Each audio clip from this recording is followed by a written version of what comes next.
Hey, what's up, everyone? My name's Lionel. I'm your host for LT Productions, and you are watching I Watch You Watch. We are covering Diarra from Detroit. This is season 1, episode 8, and also the season finale. And oh my god, I don't even say that too much, but you can say OMG. But great episode. But I appreciate everyone for tuning into my channel. Please like this video, also subscribe to my channel. You can also leave your comments below. I don't know how, I want to give my reactions, but I want to get into the story too, but there's so much I want to say, and I'm glad that this show has come to life, and I've been getting my life from the writing and the acting, and a show that, for me, you can't figure it out. You just gotta watch it and see where they're gonna lead us at. Brilliant. But let's get on to the story, into this episode. We start off the episode where we left off. Diarra has come to Swa's house. I guess that was their home. And she basically says that, I'm home. Swa had some type of disappointment in him. He said, it's not that I'm not happy that you're home. However, the chief is looking for that tape. So she ends up showing him the tape and said that she switched it out. I think that she was basically covering for danger, I think. So at that point, that changes Swa's whole attitude towards Diarra being there, and they end up having sex. Right when they were getting to the point of having sex, she says that, I'm not on the pill. And then Swa says, I don't give an itch. I was like, oh, but that's going to come into play in just a few minutes, because we're going to see the impact of her not being on the pill. All right, so was it the next morning? I don't know, but it looks like when Diarra gets back home, we see her living a more lavish lifestyle. You see her in turbans, you see her in good robes and all this good stuff, but when she was at her mom's house, the wardrobe was a little bit different. I said, oh, okay. I mean, I don't know if you wanted to bring that stuff to your mom's house or just left it there. I don't know exactly. I don't know if there's any significance to it, but it was like, oh, okay. They do end up listening to the tape, and basically this was going to be the cutoff. They were going to be done doing all of this low-key PI stuff for Deontay. They listen to it. They hear the chief. They hear Zervis, the Greek. Velvet is on there. Velvet is a caretaker of Danger, aka Kelvin. Who else they hear? They heard another woman on there that we'll find out in just a minute. But there was indication. What was happening was we were hearing what we've already heard somewhat in a flashback. It was the night that I think Marshall's partner had got, I think it was Marshall's partner, but someone got shot in that green Impala. So from that point, Diarra was trying to figure out what was really going on and who was this other woman and what were they talking about, because it doesn't seem like Deontay really got killed, but she was just questioning it at this point. That was her gut feeling.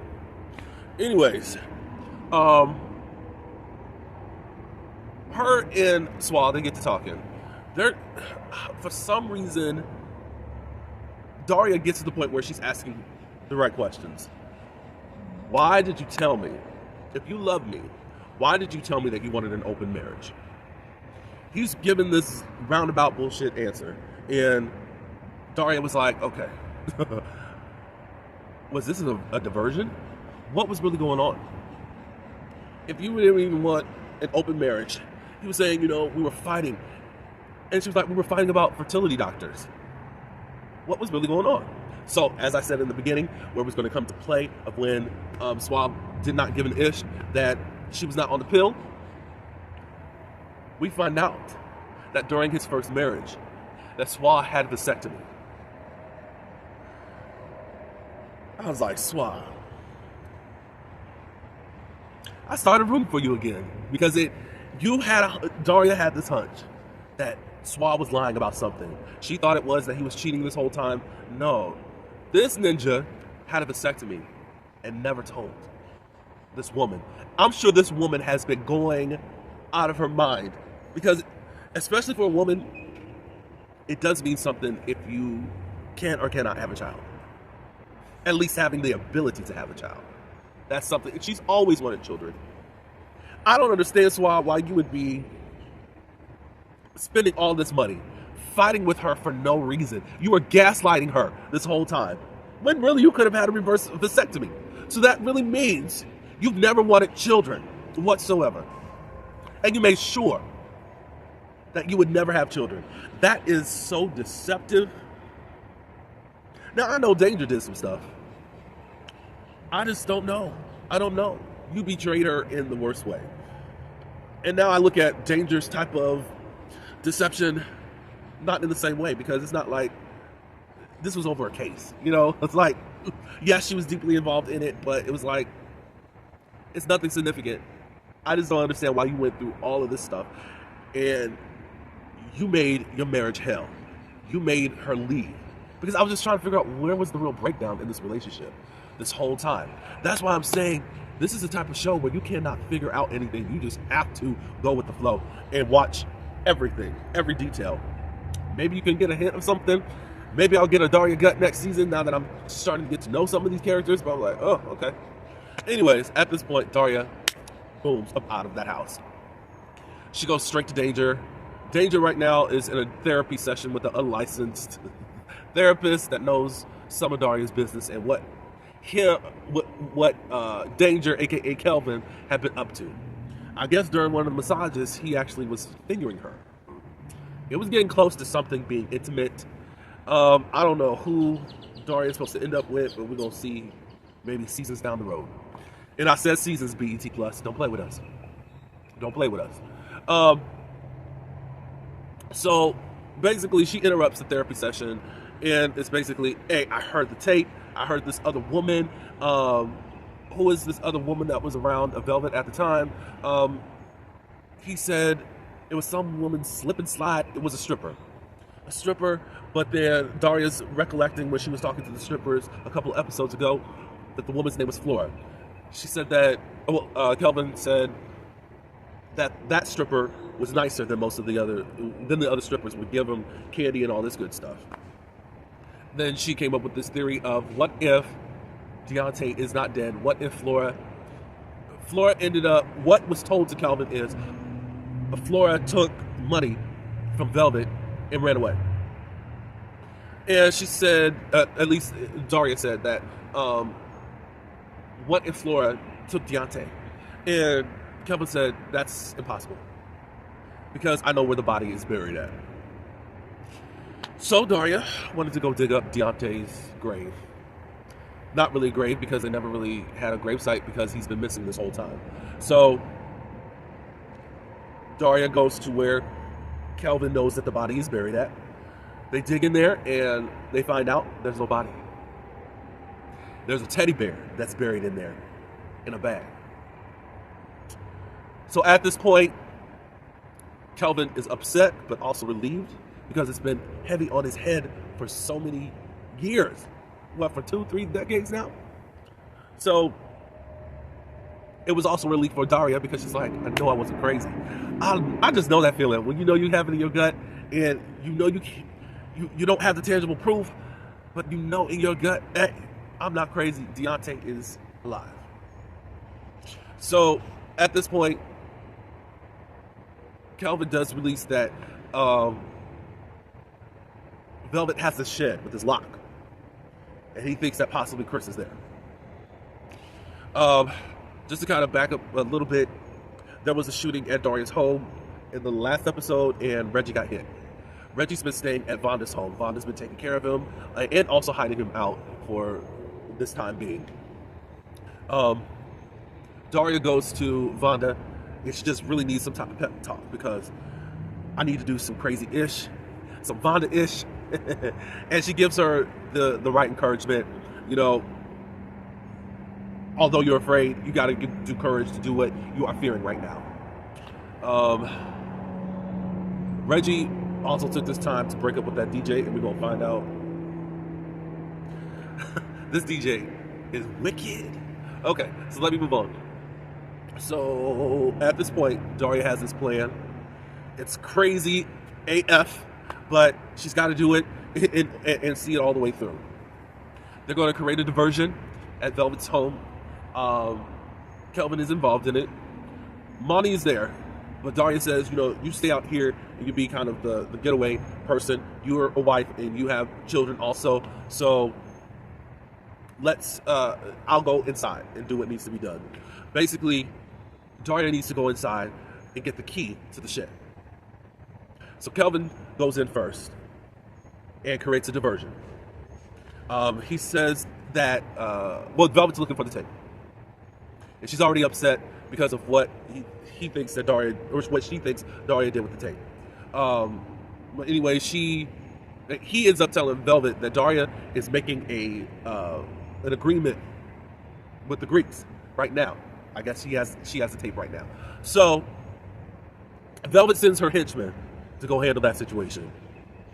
So as the henchmen are leaving, the plan is that Velvet was supposed to be going too, but Velvet did not.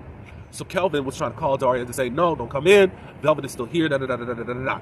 Well, anyways, Diarra gets into the home as planned.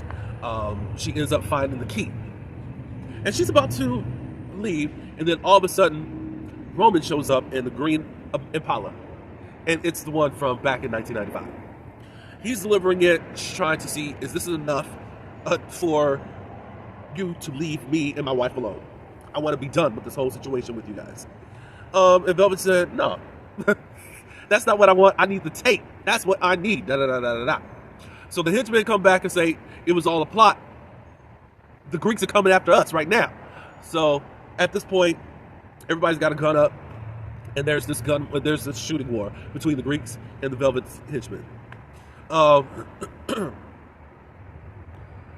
So they're doing their thing. Diarra's like, this is some of the craziest ish I ever done in my life. I should never have done this. Da, da, da, da, da, da. But anyways, she tries to get Roman's attention and all this good stuff. They end up going downstairs to the basement. Kelvin leaves them down there. I don't know if I should keep saying Danger or Kelvin, but at this point, we're hearing Kelvin a lot more, so we'll see what happens next season. They're downstairs in the basement. Velvet comes down there. She sees Diarra and all that. She's ready to kill Kelvin. Diarra struggles with the gun, and Roman ends up stabbing Velvet. And basically, Velvet dies. Danger tells Roman and Diarra, get out of there. And he says that he'll take care of what's going on here. He tells them, go get Chris and drive far away. But before Diarra leaves, she ends up finding this picture. This picture with it looked like 6 or 7 or 8 people, but there is a hole. Like there's somebody that's missing right there. So it looks like there's going to be a next piece of a puzzle of another mystery that's going to be coming for season 2. So anyways, Diarra, she goes to the shed.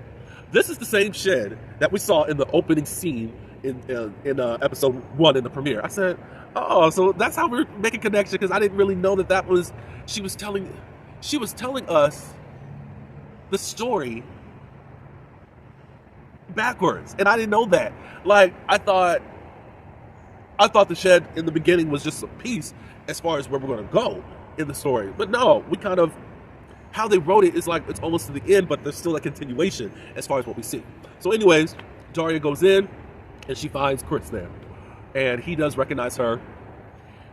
They get Roman and Moni, and they're driving away. Back at Vonda's, what happened was Diarra left the tape with Vonda and said, hold on to it. I'm going to come back for it. If I don't come back for it, I want you to listen to it. It looks like Vonda is getting curious as to what is on the tape. I don't know if she's going to listen to it or not, but it looks like it's going to happen pretty soon. All right, so also what's happened is Aja. She has made it onto the 35-35 list, and it looks like Mr. Harvey is going to be the investor / mentor to her. She sent a message to Reggie that I'm on the list. And then the detective from a couple of episodes ago is talking to the DJ, and he mentions that he broke up with his boyfriend and ended up letting it slip about Daria being at the rave. So there is a lot going on. Daria had set up for Swa to meet them somewhere, but she wanted it someplace else because she knew what she was doing as far as trying to rescue Chris and all this good stuff. But he was on the phone, I guess, talking solely to her. But it seemed like at the end, because they kind of broke away from scene and then came back to him again. But he says that he likes this PI situation that turns him on. So they're thinking, so he wants to go into like the PI business, I guess, with her. I don't know what's going to happen, but there's a crazy setup for season 2. Miss Daria Kilpatrick, thank you. I'm so glad I'm around to witness what you're doing. I'm glad that someone saw your talent and allowed to distribute it on BET. I don't think you're going to be on the app for too long. I think they're going to make you a regular show on BET. That's what I think. And King Abaris is a part of this too. It's a great show. It's a great show. I'm looking forward to what you have more for us. I know this is a start, and you're going to boom in this industry. And again, I'm glad I've witnessed it. To the actors, you guys have done phenomenal. And again, I've been doing this guessing game because I really didn't know how significant these characters were to Daria. We really had to develop each one because I didn't really see any significance with Aja. I was like, okay. But Aja's going to kind of be on the outside, wanting to be on the inside a little bit, but because of where she's going, she probably won't be able to be so much affiliated with Daria in the gang, so we got to see what happens there. But each character you've written significantly that now I appreciate them all. So that's all I do have to share. I am impressed with this season. I'm going to watch it again.